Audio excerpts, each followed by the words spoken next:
evening. My name is Santiago Perez. I'm the treasurer for the Community Alliance Network, which is an international charity based out of Vancouver, Canada.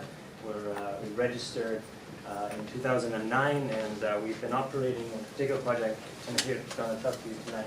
It's called the Gender and Sex-Based Violence Prevention Program, which is a partnership with a grassroots organization in Kenya called the Kenyan Alliance for Rural Empowerment. These are some of our members of both teams who work on this. The center was opened in 2010, and its main service is to provide legal support as well as counseling and medical support to victims of gender and sex-based violence. And it's based in a rural town in Kenya called Shinyalu, which the province it's in was identified by the Millennium Cities Initiative as an area where gender and sex-based violence victims are extremely underserved. So this is anything but a competitive landscape for us. We wish it was more competitive, but it really is not.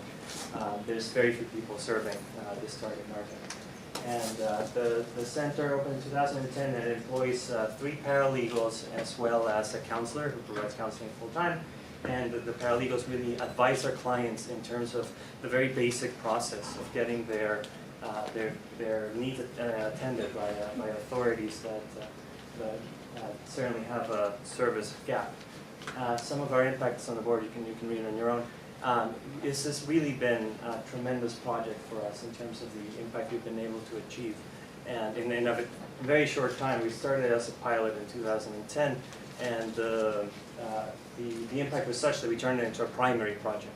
And we've been rewarded by the Goldman Sachs Foundation with a $20,000 grant to run it for the next 3 years. So now we're financially stable moving forward for the next 3 years. So in terms of our marketing and our market analysis, it's a lot of how we get our word out. When you work in some of the places we work, guerrilla marketing takes on new meaning. We trained 24 volunteer monitors who they all come from different villages and locations, and what they do is they present at the village meetings that happen every month, and they broadcast for us our services, and they then become our censors in the community where any kind of crime is reported to them, and then the central node in the office is able to respond to a much broader population than if that wasn't the case. And on a very low budget, our budget for the pilot was only $6,000, and that was what this whole thing was built on. It's now $20,000 for the next 3 years. So what we wanted to do for CUNY IVE is we wanted to really generate an earned income strategy that allows us to be self-sustaining down the line. So what we realized very quickly is because of our customer profile in rural Kenya, charging fees directly was not an option. That would take away too much of our client base. So we developed several other sources of income that will be implemented over the coming months. The first one is B2B, it's referral fees to lawyers, because most cases don't require lawyers. They're prosecuted by the police, but civil cases regarding land and women being run off of land when they widow often do require the case of a lawyer. And they're a small part of our portfolio, but the referral fees do provide some income. This should give you a perception of our scale, right? We're a small organization. Then our second source of income is repayment of costs by the clients over time. And this is not a fee. This is something that's done out of gratitude. We've already implemented this, and we've gotten 20% of our clients repaying the fees or the costs that we incur in helping them, taking them to the court, providing for their medical expense and all these things. They just don't have the money at the moment of the emergency, but these are people who do have an income, so they're able to repay into the project. And also the most important one is the internet cafe that we have started at our location. Property is not very valuable in Kenya, so we have a big office, and we've divided half of it into an internet cafe, which is the first internet cafe in the village. And it'll be generating revenue for the project. It's entirely reinvested into the program. So whenever you're a nonprofit, it's all about using the excess capacity to generate revenue for yourself. So our goals for 2012 is to become 48% self-sufficient within the first year, 62% in the second year, and full self-sufficient within 5 years.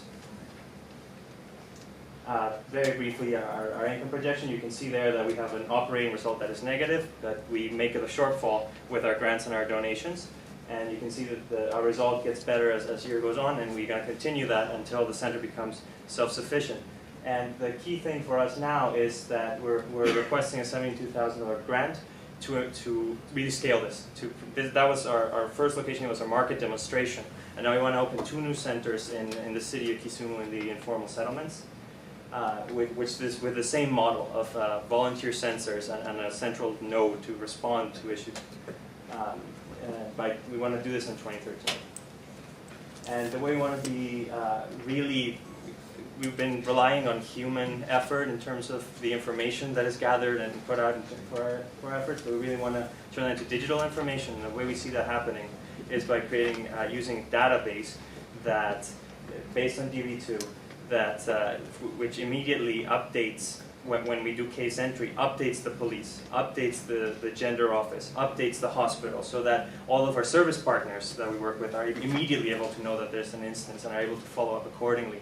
And in Kenya, cellular telecom is absolutely widespread. Everybody has 2 cell phones. What hasn't happened is a lot of what we take for granted here is the applications for mass communication using this medium. So we see this as a market demonstration of the ability to do this. That's all.